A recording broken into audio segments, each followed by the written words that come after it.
अस्सलाम वालेकुम, मेरा नाम मुबश्शिर लुकमान है और आप देख रहे हैं मुबश्शिर लुकमान यूट्यूब चैनल। अब कल से पूरी दुनिया में हलचल मची हुई है। CNN रिपोर्ट कर रहा है, अल जज़ीरा रिपोर्ट कर रहा है, गल्फ न्यूज़, खलीज टाइम सब रिपोर्ट कर रहे हैं कि पाकिस्तान में 30% पायलट्स के जाली लाइसेंस हैं और ये एक इंटरनेशनल स्टोरी बन गई है। और fact of the matter is कि ये बहुत पहले हल हो जाना चाहिए था, कि जो नहीं हुआ। उसकी वजह है ऑब्वियसली सिविल एविएशन अथॉरिटी में जो करप्ट लोग हैं और जो इनकॉम्पिटेंट लोग हैं, जिन्होंने वतीरा बनाया हुआ है पैसे को, माल को, दौलत को, जिनको कब्र नहीं नज़र आती, जिनको कब्र का अजाब नहीं नज़र आता, वो सारे लोग इतनी बहुतात में हमारे इर्द गिर्द हैं कि ये कभी चीज़ रुक ही नहीं सकी। हालांकि कई साल से तो मैं और मेरी टीम इसके ऊपर शोर मचा रहे हैं। आज मेरे पास बहुत ज़्यादा इन्फॉर्मेशन है, थद्दे आप देख रहे हैं, ये चुड़ैल जो निकाल के लाई है। तो ये हो सकता है एक नहीं बल्कि 2 प्रोग्राम हो, यानी 10-10 मिनट के 2 प्रोग्राम्स हों।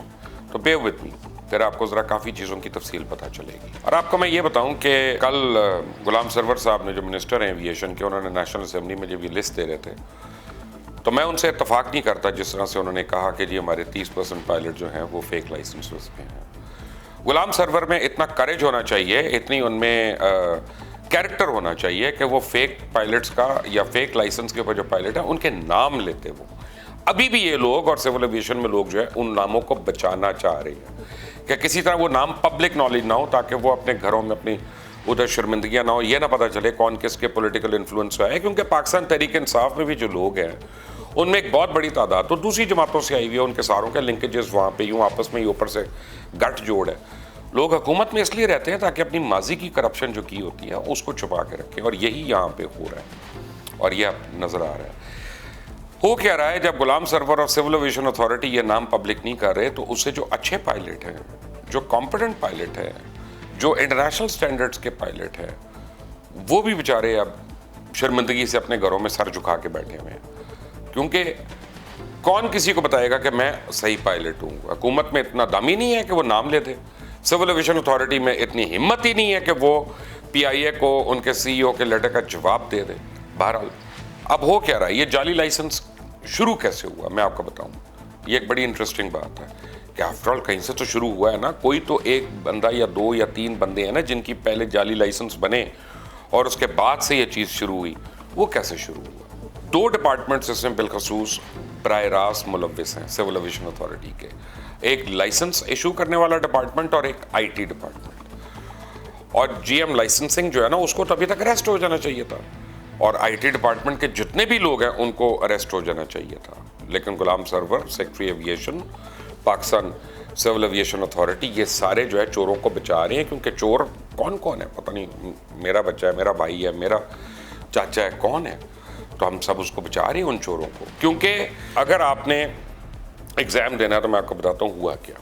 कई लोगों का इतना फाश किस्म की जाली डिग्री है या जाली लाइसेंस है कि वो उसमें कोई क्वेश्चन नहीं है, वो किसी भी कोर्ट में चले जाएं साबित नहीं कर सकते। उसकी वजह यह है कि वो इंटरनेशनल फ़्लाइट कर रहे हैं और पीछे पर्चा कोई और दे रहा है। यानी जिस दिन उन्होंने फ़्लाइट कर रहे हैं और वो यहाँ से लंदन गए हैं लाहौर से, उसी दिन उनका पेपर का रिज़ल्ट आ गया कि जी आज आपने जो पेपर दिया है वो आपने बिल्कुल पास कर लिया, ये कर लिया। तो ये कैसे हो सकता है कि आप सुबह तो आप फ़्लाइट लेके गए हैं, तो आप पर्चा कौन दे रहा था यहाँ पे, तो आपको पता चल जाएगा। कई ऐसे हैं जिनके लिए ख़ास तौर पे इतवार के दिन ये टेस्ट रखवाया गया। हफ्ते और इतवार को जब बंद होती है सिविल एविएशन, तब ये टेस्ट रखवाए गए। उनके नाम है, वो बड़ी क्लियर कट है कि उनके लिए कैसे हुआ वहाँ पे। IT इसलिए कि मैंने अगर लाइसेंस लेना है और मैंने किसी को माल लगाया हुआ है IT डिपार्टमेंट में, तो मैं खाली पर्चा भी छोड़ दूँ, उससे फ़र्क नहीं पड़ता, वो बैठ के फिल कर लेंगे, क्योंकि कंप्यूटर पे करना है। वो एक पासवर्ड जो मेरा है मैं उनको दे दूंगा, उसको फिल कर देंगे, उसको सबमिट कर देंगे, अल्लाह अल्लाह खैर सल्ला। और ये सालों से चल रही है चीज़। असल प्रॉब्लम शुरू हुआ है जब ATPL और CPL और IR रेटिंग्स वगैरह जब शुरू हुई हैं और ज़्यादा स्ट्रिंजेंट हो गई। ख़ास तौर पे जब गल्फ़ में एक ज़माना आया कि उनके पास पायलट्स की, अच्छे पायलट्स की बहुतात थी, तो उन्होंने फ़ौरन सब कॉन्टिनेंट को देखना शुरू कर दिया कि यहाँ से हम पायलट पकड़ें, एक्सपीरियंस पायलट्स हैं। अब हर एक को वो चाहिए थी नौकरी। एमिरेट्स में नौकरी चाहिए, तहाद में नौकरी चाहिए, कतर में चाहिए, सऊदीया में चाहिए। फौरी तौर पे ATPL उनको लाइसेंसेस के लिए अप्लाई करना है। अब ये ATPL में क्या पता नहीं कितने हज़ार सवालात उन्होंने बीच में जमा करके एक पूरा बैंक बनाया हुआ सवालों का। अब वो तो होते ही नहीं किसी से ना, वो इनसे नहीं हुए कम अज़ कम। तो वहाँ पे अब बंदे आते हैं कि जी आप पैसे दे दें और ये मेरा ATPL करा दें, मैं तो पायलट हूँ, मैं तो ये है। उस तरह वो कर ली। IR क्या है, मैं आपको बताता हूँ कि मसलन आपको समझाने के लिए कि मैं फ्लाई करता हूँ या मैं जहाज़ अगर उड़ा सकता हूँ, तो एक चीज़ है इंस्ट्रूमेंट रेटिंग और एक चीज़ है मैनुअल फ्लाइंग। हो सकता है मैं सिर्फ मैनुअल फ्लाइंग कर सकता हूँ और इंस्ट्रूमेंट रेटिंग बस मेरे पास तो है ही नहीं, बाय द वे। यानी मुझे पता है कैसे करते हैं, क्या करते हैं अपने जहाज़ के हद तक, लेकिन शायद मैं क्वालिफाइड ना हूँ। अब वो उसके ऊपर इंस्ट्रूमेंट रेटिंग जो है वो अलग होती है, CPL अलग होता है, एक PPL होता है जो प्राइवेट पायलट लाइसेंस होता है, जिसको आप लेके 40 घंटे की फ्लाइंग के बाद आप जहाज़ उड़ा सकते हैं खुद से। लेकिन फिर पैसेंजर रेटिंग है, इंस्ट्रूमेंट रेटिंग है, ATPL है, ये सब उसके ऑनवर्ड्स उसके बाद की चीज़ें हैं। तो अब पहले क्या हुआ, कौन दो थे, 15 लाख रुपया दिया गया पहली दफ़ा। जी मैं आपका अमाउंट बता रहा हूँ, 15 लाख रुपया दिया गया 2 लोगों के लिए जिन्होंने दे के अपने ATPLs लिए और वो बाहर निकल गए नौकरी करने। PIA के अपने 3 पायलट्स इसमें इन्वॉल्व हैं।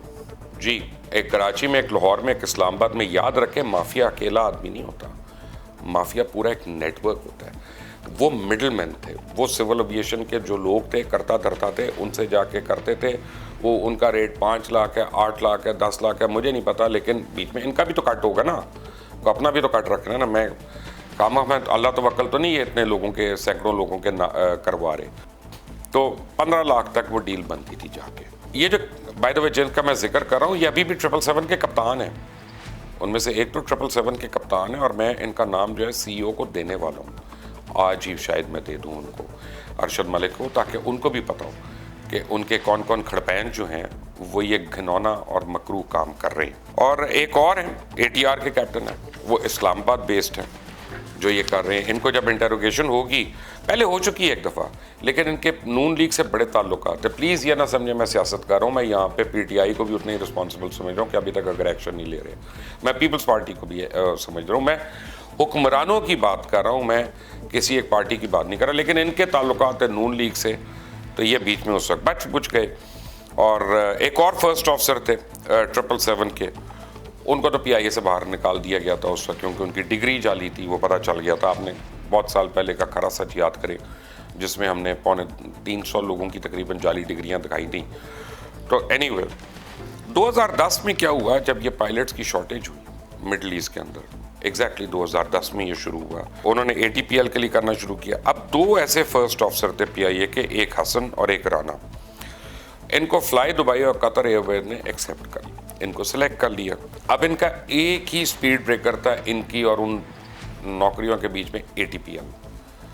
अब उस ATPL लाइसेंस के लिए एक सीनियर PIA कैप्टन जो 737 पे था, लाहौर बेस्ड था, कनेक्शन से उसके सिविल एविएशन में, उसने क्या किया कि 2.5 लाख रुपए लिए और ये पहले 2 लोगों को ATPL दिलवाया। पहले जो 2 ATPL गए वो 2.5 लाख रुपए के अंदर गए। और उसके बाद ये ना ख़त्म होने वाली कहानी है। फिर 1995 का एक बैच आ गया। 1995 का जो बैच है उसको डायरेक्टली लोग जो है वो जरदारी साहब से मंसूब करते हैं, पिटारो से मंसूब करते हैं, पीपल्स पार्टी की हुकूमत से मंसूब करते हैं। ये तो तहकीकात होंगी तो पता चलेगा कौन किसके साथ मंसूब है, लेकिन मैं आपको बता रहा हूँ जो एक आम फहम बातों में लोग ये करते हैं। असल जो गड़बड़ है वो 95 जो बैच है उसमें शुरू हुई।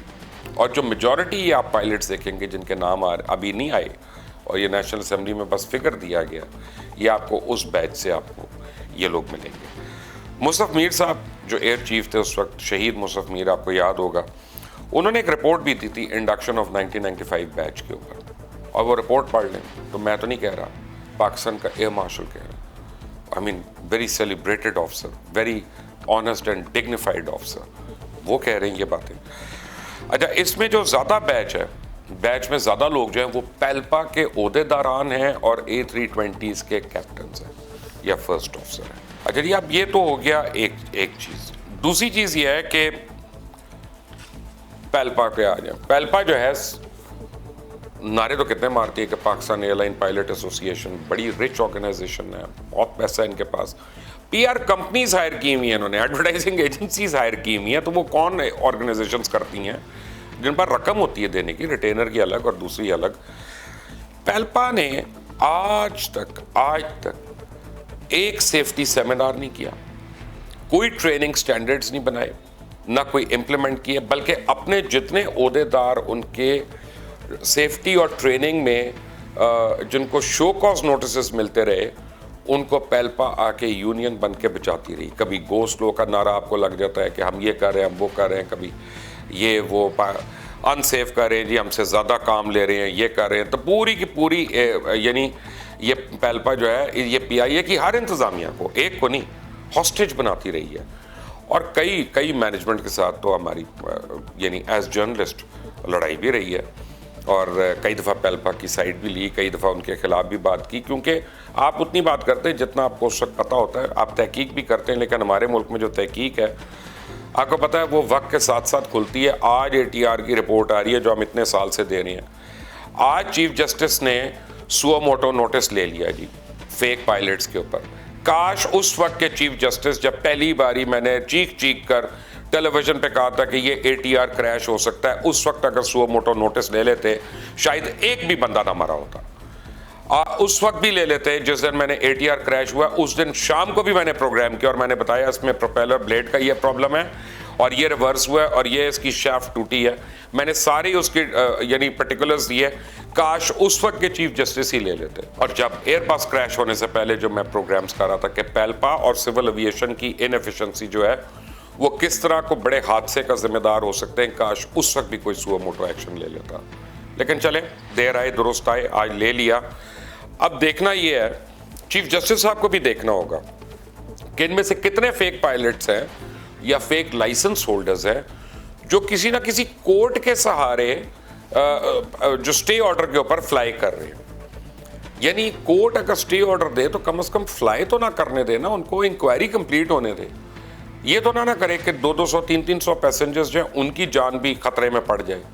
तो ऐसा भी कोई अब सिस्टम हमें बनाना पड़ेगा कि जहां अदालतों को भी ये सोचना पड़ेगा कि अगर हमने स्टे भी देना है, किसी की नौकरी बचानी है, कुछ करना है, उसका जायज़ हो रहा हो, नाजायज़ ना हो, तो कम से कम उतनी देर तक, क्योंकि उसकी वजह से सैकड़ों इंसानी जानों का नुकसान हो सकता है। अब खुदा न खास्ता जिस कॉलोनी में ये प्लेन क्रैश हुआ, अगर जुमे का वक्त ना होता, लोग ज़्यादा नमाज़ों पे ना निकले होते और उस वक्त वो क्राउडेड जगह, लॉकडाउन ना होता, ये का मसला ना होता, तो उस वक्त अगर रेगुलर ट्रैफिक होता, वहाँ पे रेगुलर आबादी होती, तो आप सोच सकते हैं कि नीचे कितने लोग मर सकते थे, खुदा न खास्ता।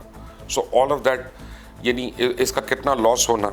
और अभी भी हो क्या रहा है कि मैं आपको अगले एपिसोड में ये बताऊंगा कि पेल्पा जो है वो किस तरह से मुजरिम है, किस तरह से चोरों को बचाती है। और पेल्पा के अपने ओहदेदारान जो है, चाहे वो कैप्टन नरेजो हों, चाहे वो कैप्टन सलमान हों, जो प्रेसिडेंट हैं, जनरल सेक्रेटरी हैं, उनके ऊपर क्या क्या SPs लगी हुई हैं, उनके ऊपर क्या क्या वायलेशंस हैं, उनके ऊपर क्या क्या इल्ज़ामात हैं। और क्यों वो एक्शन नहीं हो सकता? क्योंकि एक यूनियन के, एक एसोसिएशन के आला तरीन ओहदेदार हैं। अब वो वहीं पे इंस्ट्रक्टर लगवा लेता है पेल्पा। अब पेल्पा जिसका वोट लेके आया है उसी का इंस्ट्रक्टर लग गया, उसी को रेटिंग देनी है। तो आपके ख्याल में कि मैंने अगर किसी को वोट दिया हो, वो मैं किसी की इलेक्शन कैंपेन कर रहा हूँ, वो कितनी बारी मुझे मुड़ के कह सकता नहीं मैं तेरा काम नहीं करूँगा। तो वो उनको सारों को अप्रूव करते हैं, सारों को करते हैं। ये कैसे अननोटिस जा रहा है? 2 साल से तो ये इंक्वायरी हो रही है। 2 साल में पेल्पा ने अपनी सफ़ों में एक फेक पायलट लाइसेंस निकाला, एक बचाया जरूर है उन्होंने उनको। 2 साल के अंदर सिविल एविएशन अथॉरिटी ने क्या किया? Civil aviation authority, GM licensing, ये वाले मौजूदा जो हैं, इनसे पहले वाले, उनसे पहले वाले, उनसे पहले वाले, ये 5 को पकड़ के अरेस्ट नहीं करना चाहिए अब? और जो करोड़ रुपया टैक्स पेयर्स का इन लोगों को तनख्वाहों में जाता रहा, क्या अब वो वापस नहीं लेना चाहिए? इनकी नाक से नहीं निकालना चाहिए? अगर तो प्राइम मिनिस्टर इमरान खान और पाकिस्तान तहरीक इंसाफ वाकई कमिटेड है इंसाफ के लिए और लोगों को अकाउंटेबल करने के लिए, तो ये आपके पास केस आ गया। अब पॉलिटिकल अकाउंटेबिलिटी छोड़ दें थोड़ी देर के लिए, नून लीग को, पीपल्स पार्टी को, ये जो माफियाज आपने पकड़ ली या आइडेंटिफाई कर लिया, चाहे शुगर माफिया, वीट माफिया, ये airline mafia, civil aviation mafia, cement mafia, power mafia, आए ज़रा इस माफिया को एक एक करके पकड़ लेते हैं। ये सिविल एविएशन के ऊपर तो मैं कई साल से कर रहा हूँ। एक भी प्रोग्राम उठा ले वो पूरी की पूरी चार्जशीट है। But next program is a charge sheet on पेल्पा। वो क्या होगा, उसके लिए आपको सब्सक्राइब करना पड़ेगा, बेल आइकॉन को प्रेस करना पड़ेगा ताकि अगला प्रोग्राम ऑटोमेटिकली आप तक पहुंच जाए। Stay tuned, thank you for watching.